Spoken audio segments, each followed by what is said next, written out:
수류탄을 3발을 던지신 분입니다. 예? 제가 보기엔 곧 전사자가 발생할 예정이에요. 수류탄을 투척하신 이혜원 의원을 모시겠습니다. 암흑의 기지, 적진. 여기를 나오신 소감이 어떠십니까? 적진이에요? 저 본진인 줄 알았는데. 본진이죠, 본진. 아니, 여기가. 이제 야당 의원이시잖아요. 아, 그러게 말이에요. 여기는 이제 사실 저의 홍보라는 데 오신 건데. 네. 소감이 어떠십니까? 아, 너무 재밌네요. 굉장히 생생해요. 생생해요? 네, 맨날 이렇게 그 스튜디오 가면은 짜놓고 네. 큐 하고 막 이런 게 있는데 여기는 그런 게 없이 굉장히 자연스럽네요. 네. 의원님이 오늘 아침에 갑자기 조윤선 최순실 알아! 최순실 알아! 방송에서 막 수류탄을 팍 던졌어요. 낚으셨잖아요. 아니, 나는 그런 말이 나올 줄 모르고 물어봤는데. 아이, 낚으셔놓고. 그러니까, 어머, 너무 좋아. 방송 끝나고 났더니 이게 나와 있더라고. 법적 대응. 바로 걸었죠? 네. 법적 예, 도와주셔야 돼요. 법정 대응 네. 들어갔고, 이제 그 정수가 다음에. 책임져야 되겠네. 그 다음에 그러니까 이제. 낚은 사람이 책임져야 되죠? 네, 그럼요. 아니, 이제 네. 의원님이 도발도 했더만. 억울하면 고소해라.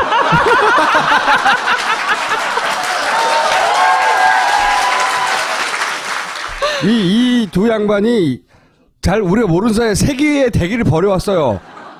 이 세 번째 대결이 벌어진 거예요, 지금. 앞에 두 대결이 뭐였어요? 선거 때 경선 때죠. 제가 허위사실 유포로 2번 고발당했어요. 한 번은 이혜훈에게 삼선의 힘을 이었는데 이게 허위사실 유포라고 걸었어요. 왜요? 이혜훈에게 삼선의 힘을 달라. 대부분 이제 후보로 나온 사람들이 내가 당선되면 뭐 하겠다, 당선되면 뭐 그 강서의 탱크가 된다 막 이런 얘기 하잖아요. 그러니까 당선되면이라는 전제로 선거의 캐치프레이즈를 만들고 현수막을 거는데 이혜훈에게 삼선의 힘을 달라. 이건 내가 삼선이다 이 뜻이 아니잖아요. 그렇죠. 그랬는데 제가 이제 문자에 제가 현재 재선 의원이고 어쩌고저쩌고 하면서 재선 동안에 이렇게 서초구를 위해서 애썼습니다. 그러니 저에게 삼선의 힘을 주십시오 이렇게 썼는데 그게 허위사실 유포로 걸렸어요. 삼선이라고 썼다고? 그래가지고 뭐 선거 때 온갖 괴로움을 다당하고 거의 선거를 치를 수가 없었죠. 계속 뭐 조사해야 되고 사람 불러대고 뭐 보낸 명단 다 내놔라 컴퓨터 내놔라 뭐 난리 치니까 제 사무실이 요 무대보다 조금 작아요. 네. 제가 거기다가 이제 우리 대학 4학년짜리 중간고사 본다고 가고 기말고사 본다고 가고 졸업한다고 가는 그 여직원 하나 데리고 둘이 선거하는데 거기는 뭐 완전 일개 군단이 있는 거잖아요. 온 언론이 다 6개월 동안 그분이 된다고 계속 방송을 했으니까 이미 그분이 침박이 됐다. 아니어서 구박을 당하신 거예요? 그러면서 뭐 여기는 경선도 없다 막 이러고 있는 상황이었는데 하여튼 그렇게 선거를 어렵게 하는 저를 완전히 뭐 선거를 못하게 하시니까 나중에 제가 그랬어요. 너무 기가 막혀서 그러시면 준비된 여성 대통령을 처벌하시면 제가 처벌을 받을게요. 준비된 여성 대통령 아직 대통령 안 되셨는데 준비된 여성 대통령이라고 단어를 한 거잖아요. 그런 식으로 2차전을 치르고 근데 이제 국회의원에서 이겨버렸네? 얼마나 믿겠어요. 네. 얼마나 믿겠어요. 네. 그런데 이제 이렇게까지 말을 했으니 얼마나 또 못 믿겠어요. 오전에 아침에 아주 시간이 짧아서 짧게 한 얘기인데 그러니까 나는 들은 얘기예요. 저 양반한테 들은 얘기예요.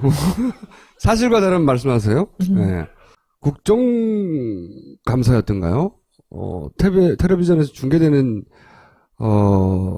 화면이었는데 조윤선 장관이 최순실 절대 모른다고 부인하는 장면이 있었어요. 그게 이제 방송을 타고 나왔었는데 그걸 보고 어떤 그 재벌의 사모님인지 뭐 그렇게 불릴 만한 분이 어떻게 모른다고 하냐고 나한테 최순실을 데려온 사람이 조윤선인데 라고 본인이 평소 친했던 국회의원한테 전화를 했나 봐요. 그죠? 근데 그 전화를 받은 국회의원이 여러 국회의원과 함께 모여서 밥을 먹다가 그 얘기를 전해준 거예요. 라고 자세하게. 그죠? 만났다 뿐만이 아니라 만났다를 넘어서는 이야기. 어쨌든 만났다는 얘기를 듣고 그 구체적인 정황들을 들었고 그 자리에 본인만 있었던 것도 아니라는 거죠. 그죠? 그 얘기를 들은 다른 새누리당 국회의원이 많은 거군요. 많다기보다 있어요. 네. 몇 명이 많다의 기준인지를 몰라가지고 한 100명이 많은 건지. 개그를 치시려고 안 돼요, 여기서는. 공중파에서는 그 정도 하면 되는데 여기서는 안 돼. 안 돼요. 예. 알겠습니다. 그리고 또 그런 비슷한 얘기를 하는 또 다른 의원도 있었고. 그래서 이런 일이 벌어졌구나 라고 이제 생각을 하게 된 거죠. 예. 근데 이 조윤선 장관은 전혀 모른다고 하잖아요. 본 적도 없고 대화한 적도 없고 알기는 했다 그랬던가? 알지도 존재를 못했다 안다고 그랬던가? 했던가요? 네네네. 나중에 언론을 네, 통해서 근데 만난 적도 없고 이제 들은 얘기를 제가 일부를 옮기면 이게 허위 사실을 이분이 얘기한 거지 나는 아닌 거예요. 네, 그 외에 다른 얘기도 많이 했대요. 다른 얘기들 중에 여러 가지가 있는데 그 얘기는 이제 할 수 없다는 거죠.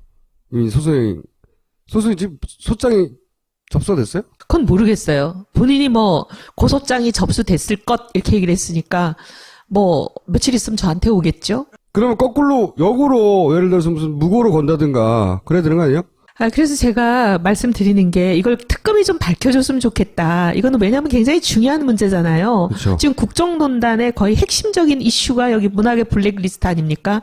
문화융성을 하겠다는 좋은 취지를 가지고 미르와 K재단을 성립했다라고 말씀을 하시는데 만약에 문학의 블랙리스트를 만들었다면 문화융성이 아니라 문화박살이죠. 그렇지 않나요? 문학에다가 정치권의 그 여러 가지 이해관계 복잡한 것을 끌어들여서 문학계를 정치판으로 만들고 싸움판을 만든다면 문화가 융성이 되겠습니까? 박살이 나겠습니까? 그러니 어쨌든 문학의 블랙리스트를 만들었냐 안 만들었냐가 그 자체로도 중요하지만 또 다른 의미로는 문화 융성을 위해서 미르와 K를 만들었다고 하는 게 진정성이 얼마나 있느냐를 볼 수 있는 리트머스 시험지가 되는 거잖아요. 근데 이 문학의 블랙리스트에 지금 핵심에 계시는 분이잖아요. 그렇죠. 그리고 이 문학의 블랙리스트는 지금 여러 가지 언론 보도가 제기하는 의혹은 최신수 씨가 배후에 있을 거다 이거잖아요. 블랙리스트의 끝에 최순실 씨가 있다고 있을 거다고 지금 많은 분들이 의혹을 갖고 그걸 규명해 달라는 거예요. 진실을 알고 싶으니까. 근데 진실을 규명하려면 이분과 그분의 관계도 규명이 돼야 되는 핵심 쟁점 중에 하나 아닐까요? 그럼 저는 특검이 밝혔으면 좋겠습니다. 수사를 해서. 근데 지금 이제 아까 말씀드린 예를 들면 전화를 하셨다는 어떤 사모님 이런 분들은 뭔가 이제 본인 신분이 노출되는 걸 굉장히 꺼려 하시니까 이렇게 방송에 나와서는 얘기를 못 하시겠지만 특검이 부르면 가지 않을까요? 그래서 싸움을 더 키우려는 거 아니에요, 자꾸? 대한민국이 5, 60년 동안 지속적으로 반복해온 이런 구태의보리를 끊길 원하지 않으세요? 네, 그것 때문에 알겠습니다. 우리가 정치하는 거잖아요. 장재원 의원은 더 심한 얘기도 했네요. 11월 말에 발 마사지 같이 받으러 갔다 그랬잖아요. 조윤선 최순실 같이 스포츠 마사지 다 받으러 갔다. 그 얘기했을 때는 소송 안 국조에서 걸었죠. 나온 거예요. 네. 근데 그러니까 그분한테는 소송을 안 걸었는데 저한테 걸었어.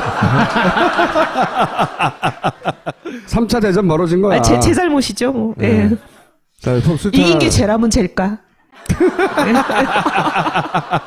자, 두 번째 폭탄 이거였어요. 예. 볼펜 뺏어갔다. 이게 이제 기록 수사를 다 뺏어갔던 거예요?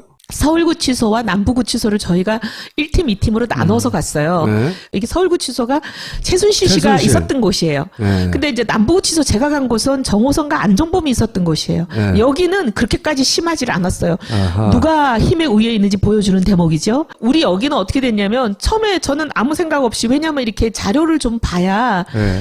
워딩도 정확하게 물어볼 거 아니에요. 워딩을 또 제 맘대로 적당히 얘기했다 또 허위사실 공표에 걸리면 어떡해요. 그래서 이제 검찰 공소장에 나온 워딩을 그대로 적어갔으니까 이렇게 네가 말했냐 물어보려고 그걸 적어간 쪽지를 들고 있었더니 내놓으라 그러시더라고요. 종이 한 장도 안 되고 볼펜 한 자루도 안 되고 모든 게 안 된다 다 했어요. 말도 안 되는. 그래서 진짜. 제가 볼펜은 좀 들고 가면 안 될까요? 그랬더니 볼펜도 안 됩니다. 이래갖고 내놓으라 그래서 볼펜은 이제 반납했어요. 네. 그리고 이제 들어갔는데 그 안에 들어가니까 그 안에 계시는 분은 굉장히 마음씨가 좋은 분인지 제가 자꾸 이제 이렇게 하니까 그분이 연필을 하나 갖다 주셨어요. 그러니까 이분들 주장은 남부구치소에서 룰은 아무것도 못 주고 볼펜도 안 주고 안 되는 건데 종이 한 장도 안 되는 건데 저를 도와주느라고 연필도 갖다 주고 했는데 왜 방송에 가서 연필 줬는데. 네, 왜 방송에 가서 볼펜 뺏겼다는 얘기만 하고 연필 줬다는 얘기는 안 했냐. 양쪽이 기본적으로 비슷한 정책이었는데 저쪽은 훨씬 심했지만 여기 좀 덜했다. 그러니까 보니까 룰은 정해놓은 것 같아요. 양자 청문회를 할 때 절대로 뭐 핸드폰 안 되고 카메라는 당연히 아예 그냥 대문 안에도 못 들어오는 거더라고요. 대문 밖에서 그 언론인들이 그 추운 데서 고생하고 길가에 서 있었어요. 카메라는 아예 밖에 있는 거고. 그다음에 이제 우리는 대문 안에는 들어갔는데 처음 그 게이트에서는 이 모든 게 다 뺏겼어요. 뭐 핸드폰 물론 심지어 신분증이 온갖 것 다 뺏기고 탈탈 털려서 옷만 입고 딱 들어갔는데 나중에 이제 그 안종범이랑 정호성 씨가 있는 접견실 거기 가서는 한참 계속 우리가 막 이렇게 하니까 연필 갖다 주셨어요. 그러니까 이제 그 갖다 준 연필도 분은 없는데 뭘 했어요? 그래서 막 이렇게 했더니 종이도 한 장 주셨어. 안에서 약간의 편의를 봐준 건데 예. 원칙적으로 다 뺏었다. 네. 애초에. 근데 저쪽 서울구치소는 우리하고 사정이 완전히 달라요. 거기는 무시무시한 최순실 씨가 계시니까 그랬는지 막 그 경호원 비슷한 사람들이 막 의원들에게 위협을 가하고 뭐 별짓을 다 한 것 같아요. 자, 그래서 이제 연필은 줬다네요. 그러면서 꼭 연필 줬다는 얘기를 이후 방송에서 해달라고 그러셨어요. 아마 이제 최순실 씨에 대한 신경을 많이 썼겠죠, 거기서는. 네. 양쪽 모두에서 보고를 받고 누군가가 지시를 했겠죠. 안에 있는 교도관 그분이 굉장히 잘해주셨어요. 밖에 있는 분은 그게 아니었는데 안에 있는 분은 잘해주셔가지고 나중에 끝나고 제가 저희 기념인데 사진 한 장만 찍으면 안 될까요? 이랬더니 처음에 안 된다 그러더니 좀 한 번만 하게 해주세요. 그럼 얼굴이 안 나오게 찍을게요. 이제 별난리를 다쳐가지고 처음에 이제 뒷모습을 찍었어요. 정호성, 안정범, 정호성이 이렇게 있고 뒤에서 이분들은 머리만 이렇게 시커멓게 나오게 우리가 나오게 이렇게 찍었는데 이왕 찍은 김에 얼굴이 나오면 더 좋잖아요 해가지고 한 장 더 앞에서 찍었어요. 그러니까 저는 기가 막힌 게 청문회를 못하게 하는 것도 어이가 없고 청문회 하러 가는 사람들한테 자료도 안 된다. 종이 한 장도 안 된다. 뭐 필기구도 안 된다. 뭐 볼펜이든 연필이든 아무것도 안 된다. 이 룰을 정한 분은 이 교도소장이 아닐 거예요. 당연하죠. 구치소장이 아닐 거고 구치소장이 아니고. 분명히 위에서 왔으니까 어디서 이분들 왔겠어, 이게. 어디겠어요. 법무부가 가느라는데 네. 범인은 김기춘이다. 범인 평범한 사람. 나는 그런 말을 하지 않았어. 그 누구 시켰냐는지 꼭 밝혀내야 돼요. 이거는 그 입법기관인 한 사람 한 사람 입법기관 국회의원들의 국정조사를 막은 거거든요. 사실 국회의원들은 아무것도 아니고 국회의원들은 국민들의 그 궁금증과 진실을 알고 싶어하는 마음을 대변해서 간 사람들이니까 국민을 막은 거죠. 그거 제 말이 그 말이고요. 그 굉장히 정치적 판단인데 시킨 사람이 있는 겁니다. 시킨 사람을 찾아내야 되는 거예요. 그 사람이 이 최순실 사태 방조자 혹은 묵인자 아니면 공범인 거예요. 그 사람이. 주범일지도 몰라요. 내가 말 안 했어요? 그 사람 잡아내야 된다고 봅니다. 굉장히 중요한 이슈를 던지신 거라고 봐요. 의원님 특검에서 참고인으로 부르면 가실 거예요? 가야죠. 가야죠. 네. 그래서 그 재벌 부인이 누군지 그 말을 전해준 의원이 누군지 얘기해야죠. 특검에서는 말해야죠. 얘기해야죠. 아니 그리고 특검이 예를 들면 탄핵의 판결이 끝났다고 해서 특검이 해체하지 말고 특검은 기간을 더 연장했으라도 남은 잔불들도 좀 정리해 주시면 안 될까요? 잔불들. 그 얘기는 또 다음에 하고 이거 네. 하나 더 드셨는데 이게 뭐냐면 또 나경원한테도 당하는 거예요? 아니 나 의원은 오늘 저한테 많이 전화해서 어필을 했어요. 뭐라고요? 아니 뭐 그게 아니지 않냐. 그래서 제가 좀 인간적으로 미안합니다. 근데 뭐 어떻게 했어요? 나경원은 왜 탈당 같이 안 했냐고 김성태 의원한테 제가 물어봤어요. 그랬더니 김성태 의원이 글쎄 나한테 울면서 전화 왔는데 여기서 시작된 거예요. 흐느꼈다 그랬다며. 흐느끼면서 그래서 아니 왜 정강정책이 자기하고 안 맞는다고 하면서 흐느꼈을까? 정강정책이 너무 슬펐나? 근데 그게 궁금증을 가지고 있었는데 오늘 마침 나오셔가지고 나경원 의원이 흐느낀 이유에 대해서 설명을 했죠. 짧게. 한마디로 말하면 이제 본인이 그 원내대표가 되고 싶었는데 졌잖아요. 근데 이제 탈당해서 새로운 당을 만드는데 그때는 친박과 비박이 정면 충돌했는데 몇 표 차이로 진 건데 비박막 나가는 곳에서도 원내대표가 안 되면 얼굴이 안 쓴다는 생각을 본인이 한 것이 아닐까? 라고 추정을 하게끔 저를 의도했죠.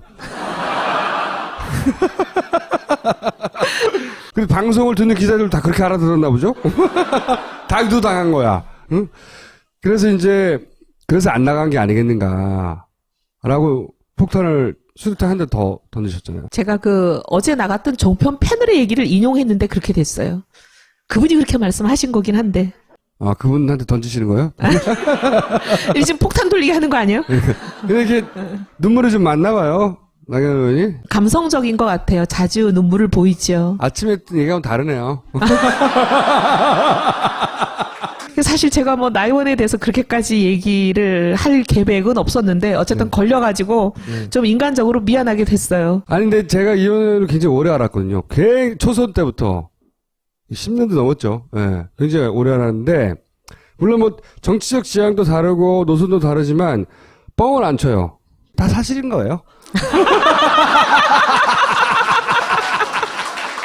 이완영 의원이 막말을 했다는데 사과하던가요? 아, 그 막말 방송했어요?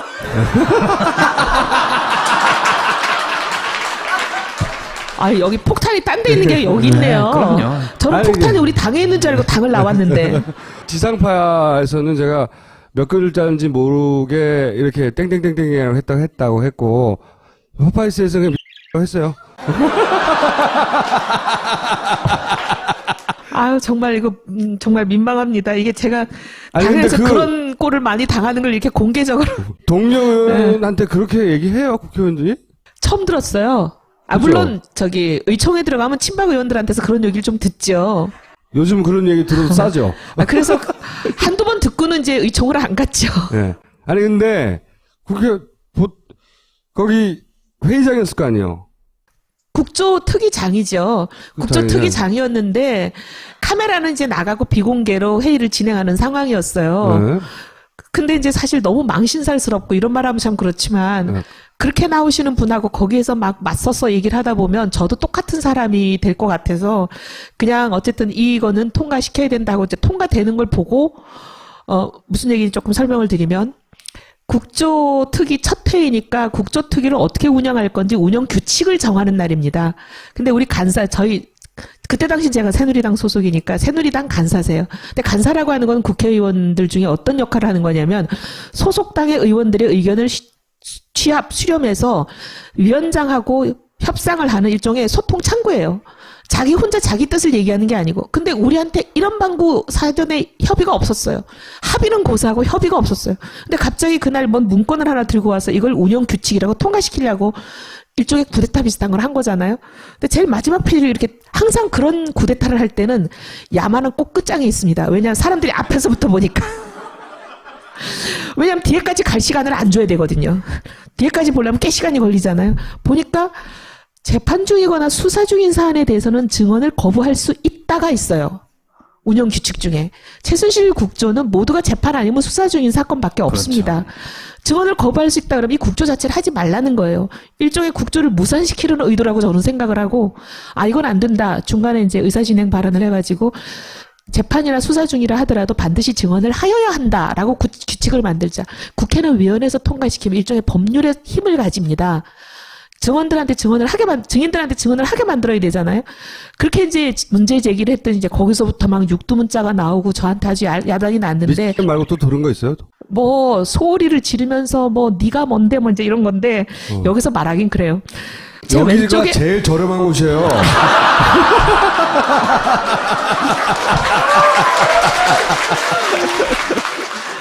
제 왼쪽에 이완영 의원, 오른쪽에 이만희 의원이 앉았으니 누군지 아시죠? 스테레오로 당했어요. 스테레오로 당해가지고 막 정신이 하나도 없는데 제 평생 공개적으로 그런 욕은 처음 들어봐가지고 의총에서 저한테 막 욕지거리를 하는 분이 몇 분이 있었지만 이렇게 막 스테레오로 당해본 건 처음이어가지고 너무 기도 막히고. 근데 왜냐면 그 회의실에 CCTV가 있거든요. 저는 거기에 잡혀가지고 제가 또 꼴싸나운 모습으로 욕지거리 하는 사람들 사이에 껴있는 모습이 어디 방송이라도 될까봐 어쨌든 빨리 이제 위원장한테 얘기하고 위원장이 방망이를 쳤어요. 하여야 한다로 방망이를 치자마자 전 그냥 나와버렸어요. 근데 나오는데 막 뒷꼭지를 내고 어떻게나 큰 소리로 욕을 하시는지. 그래서 미친은 굉장히 약한 욕이었던 거네요. 그럼 계속 소화된 거네요? 예. 그래서 제가 우리 저기 비서 보고 야 저기 CCTV에 오디오 나오는지 좀 알아봐라 미치겠다. 아니 창피해서. 그거는 의원님이 창피한 게 아니에요. 그런데 낀 거 자체가 정말 창피하죠. 아우, 우리 틀어줘야 되는데, 그런 거. 오디오가 없대요. 어? 오디오는 안 된대요. 아, 그 화면만 CCTV. 하는 거래. 아깝다. 그럼 나중에 입을 맞춰보죠, 뭐 그.